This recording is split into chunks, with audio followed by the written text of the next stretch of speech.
Dans cette vidéo, je vais te présenter un outil qui peut complètement détruire ta confiance en toi et détruire ton estime de toi s'il est utilisé contre toi par une personne qui a des mauvaises intentions. Donc ce que je vais faire, c'est que je vais vraiment détailler la vidéo, je vais te donner des exemples concrets pour t'illustrer mes propos et te donner vraiment les solutions adaptées pour que tu puisses sortir de cette technique-là, cette emprise-là. Et surtout, j'ai un gros disclaimer à te donner à la fin de la vidéo. C'est un énorme disclaimer qu'il faut à tout prix entendre. Donc ce que je t'invite à faire, c'est à rester jusqu'à la fin de cette vidéo. Si tu n'as pas le temps de regarder la vidéo, mets pause, enregistre-la, reviens plus tard. Ou au pire, ne regarde pas cette vidéo parce que sinon ça ne sert à rien. Tu vas prendre le message complètement de travers.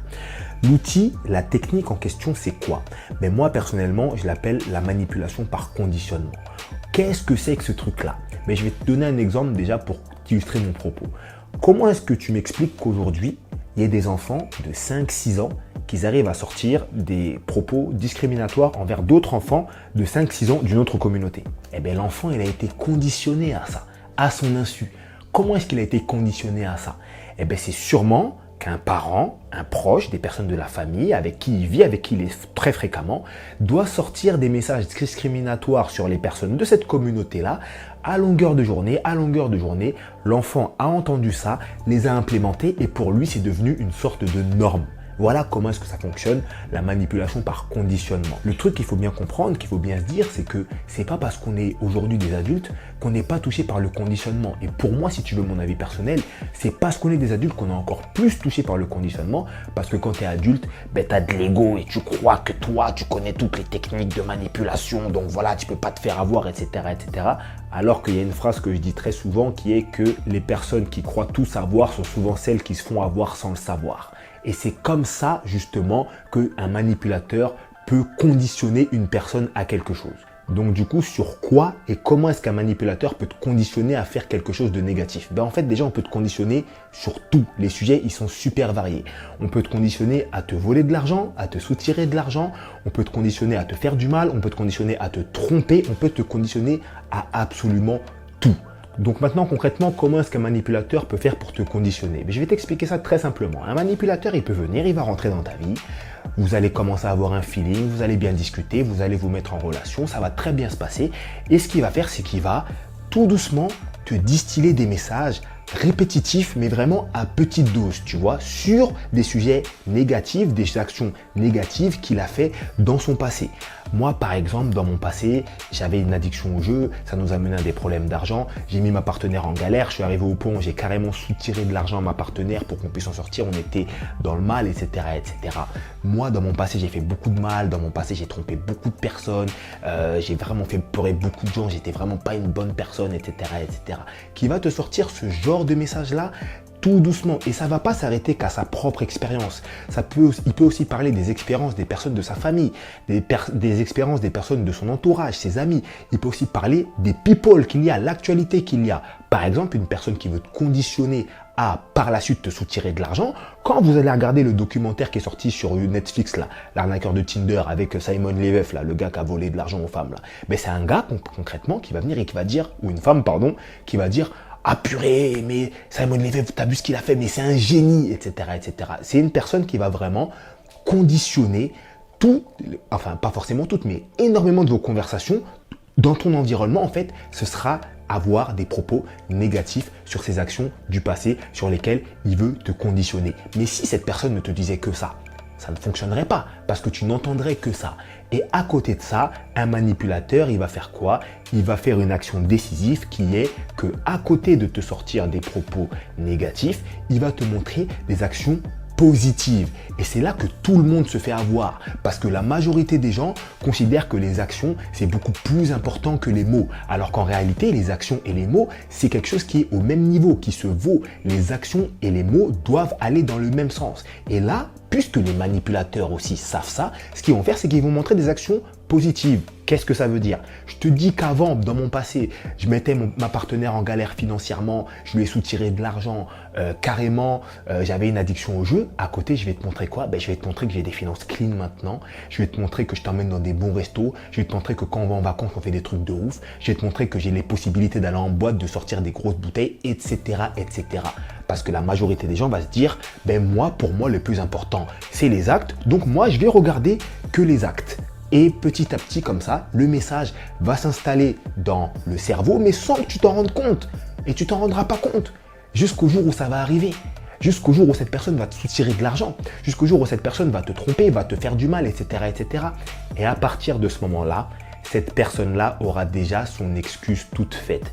Et un bon manipulateur va venir se justifier de la façon la plus sereine possible en te disant « écoute, je suis désolé, mais tu vois, je t'avais prévenu. Tu étais au courant parce que voilà, je t'avais dit que moi, j'avais déjà fait ça par le passé. Je t'avais dit que j'étais pas forcément une bonne personne.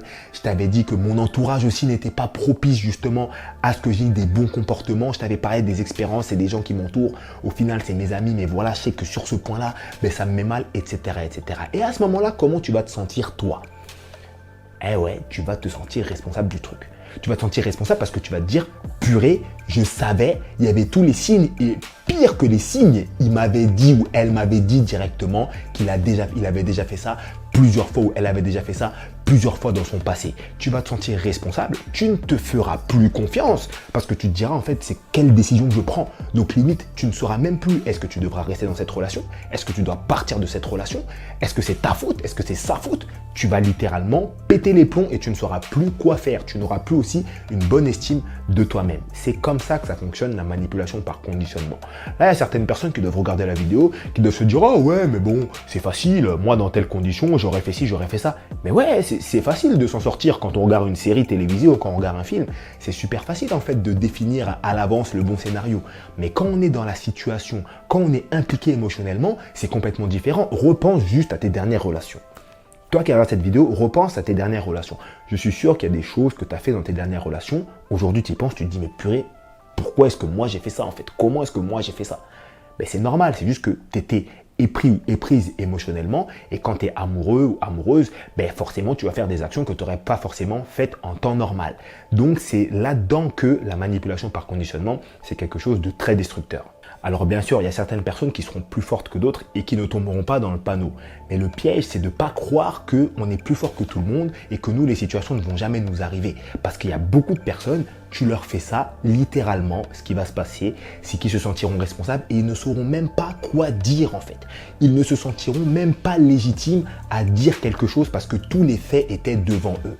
Donc concrètement, par rapport à ça, je te l'ai dit, j'ai un énorme disclaimer à te donner.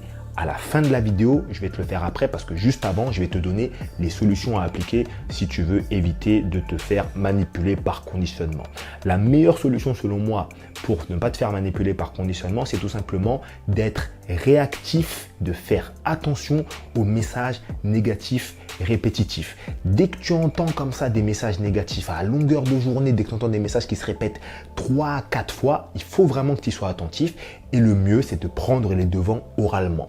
Déjà, la première façon de prendre les devants oralement, c'est quoi? C'est de se poser avec cette personne-là et de se dire « Moi, j'aimerais bien savoir pourquoi est-ce que tu me parles tout le temps de ce sujet-là » et de laisser un gros blanc dans la conversation. Là, une question ouverte. Tu vois, pourquoi est-ce que tu me parles de ce sujet-là? Déjà, vous allez voir comment est-ce que la personne elle va réagir. Vous allez voir comment est-ce que la personne elle va répondre. Si elle bégaye, déjà, on ne comprend pas pourquoi tu bégayes. C'est toi qui parles, donc pourquoi tu veux bégayer? Tu vois, donc ça peut déjà s'annoncer un truc louche. Ensuite, ce que vous pouvez faire, vous pouvez parler toujours oralement et toujours de la façon la plus sereine possible. Faire des affirmations. Dire directement, moi, franchement, je trouverai jamais ce type de comportement normal. Je ne veux pas juger ton passé, tu vois, mais je trouverai jamais ce type de comportement normal.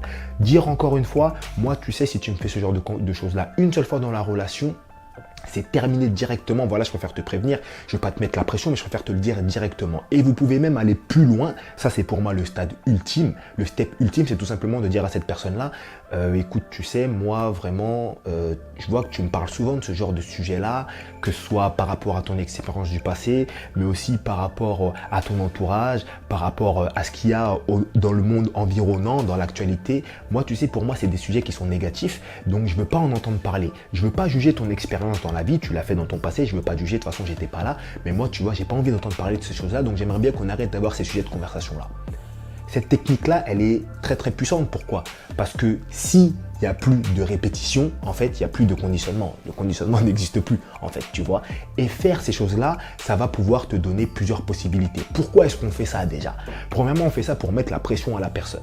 Numéro 1, parce que quand tu viens et que tu poses la question, mais pourquoi est-ce que tu me parles souvent de ça? Tu vois, quand tu dis à la personne, moi j'aimerais bien que tu arrêtes de m'en parler, tu vois. C'est une chose qui va mettre la pression à la personne. Numéro 2, ça te met la pression à toi.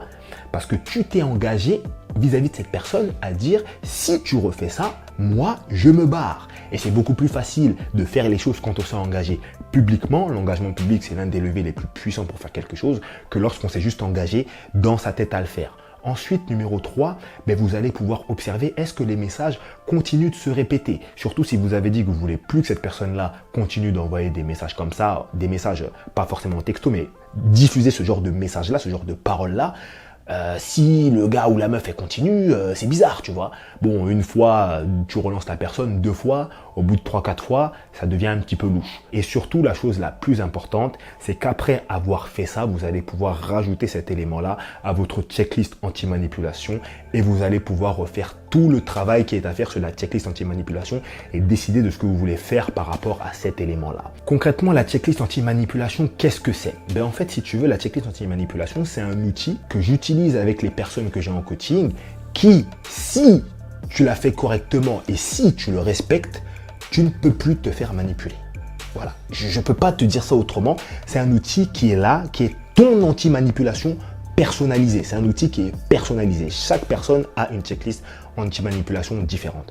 Je ne vais pas rentrer dans le détail de la checklist anti-manipulation, tout simplement parce que je vais rentrer dans le détail de cet outil-là dans ma masterclass du dimanche 3 juillet à 14 h sur la manipulation. En fait, ce qu'on va faire dans cette masterclass-là, c'est qu'on va créer des checklists anti-manipulation personnalisées pour chaque personne qui est présente à la masterclass justement. Et ce qu'on va voir également d'autre, c'est qu'on verra d'autres techniques de manipulation amoureuse. Là aujourd'hui, on a fait que le conditionnement. Tu vois le temps que me prend la vidéo et je suis pas rentré dans les détails encore pour pas que ce soit trop long. Dans la masterclass, je vais vraiment pouvoir rentrer dans beaucoup plus de détails que ça. On va parler des grands principes de manipulation amoureuse. On va créer la boîte à outils anti-manipulation pour ne pas se faire manipuler et savoir quoi travailler. On va étudier les profils de personnes qui ont un terrain propice à la manipulation pour qu'ils puissent savoir qu'est-ce qu'ils doivent faire pour ne plus se faire manipuler. Et puis à la fin, le plus intéressant, je ferai une FAQ de coaching où je pourrai répondre à vos questions directement sur vos cas particuliers de manipulation dans vos vies personnelles. Donc si tu veux participer à cette masterclass-là, réserve ta place. Crois pas que tu as le temps, les places sont limitées. Voilà. Non, moi, je préfère te dire, peut-être que tu pourras réserver dans 3 jours, peut-être que tu pourras pas. Donc te dis pas, ouais, mais je vais attendre que tout ça. Réserve ta place maintenant, les places sont limitées pour que je puisse vraiment bien faire les checklists anti-manipulation en direct avec les personnes qui seront présentes. Donc si tu regardes cette vidéo sur YouTube, ça se passe dans le premier lien en description. Et si tu regardes cette vidéo sur Instagram ou TikTok, tu cliques sur le lien qu'il y a sur mon profil. Je voulais te donner un énorme disclaimer dont je t'ai parlé au début de cette vidéo. En fait, ce disclaimer-là, il est découpé en deux. Le mécanisme de conditionnement, c'est un mécanisme humain. Ça veut dire qu'il y a certaines personnes qui vont utiliser ce mécanisme-là sans être des manipulateurs, sans être des personnes qui sont mal intentionnées. Tu vois, il ne faut pas toujours se dire ouais directement il y a du conditionnement, c'est un manipulateur, pervers narcissique, je sais pas quoi. Non, c'est un mécanisme humain, il faut bien garder en tête, numéro 1. Et numéro 2, le conditionnement, c'est un outil. C'est comme dans tout, tu vois, c'est comme tous les outils. Avec un couteau, tu peux faire plusieurs choses. Tu peux faire du bien, tu peux faire du mal. Et le conditionnement, tu peux t'en servir pour faire des choses négatives, comme on a vu aujourd'hui, mais tu peux t'en servir pour faire des choses extrêmement positives. Aujourd'hui, tu dis à un enfant tous les jours qu'il est beau, tous les jours qu'il est intelligent, dans 10 ans, je peux te dire que cet enfant-là, sa confiance en lui, elle aura été impactée positivement par le conditionnement que tu auras mis, tu vois. Et aujourd'hui, même sur nous les adultes, le conditionnement positif, ça fonctionne. Les affirmations positives, là, tu vois, les affirmations, le fait de lire certaines phrases tous les jours et de se les répéter à voix haute, qu'est-ce que c'est? C'est du conditionnement. Mais sauf que là, il est à portée positive. Donc, il faut bien prendre garde quand vous entendez des choses, des manipulations, des outils, etc., etc. Faut pas toujours voir uniquement le négatif parce que parfois, dans nos vies personnelles, on utilise ces mêmes leviers-là psychologiques, mais à portée positive. Donc voilà, ce que je t'invite à faire, c'est à partager cette vidéo au maximum de personnes pour que les gens soient informés sur ce truc-là de manipulation. Parce que bon, là, on parlait quand même de manipulation amoureuse. Donc, il y a des gens qui peuvent se faire manipuler. Donc, partage cette vidéo au plus de personnes possible. Commente cette vidéo, dis-moi ce que tu en penses. Si tu veux d'autres vidéos de ce style-là. Et encore une fois, je te rappelle que la masterclass a lieu le dimanche 3 juillet à 14 h. Les places sont limitées. Je t'invite à ne pas rater cet événement-là si tu veux ne plus te faire avoir dans tes relations amoureuses. Voilà, je te dis clairement qu'après cette masterclass-là, c'est toi qui vas attendre les manipulateurs pour pouvoir tester les techniques. Voilà, moi je te laisse là, je te souhaite une très bonne soirée. Salut à toi et à la prochaine.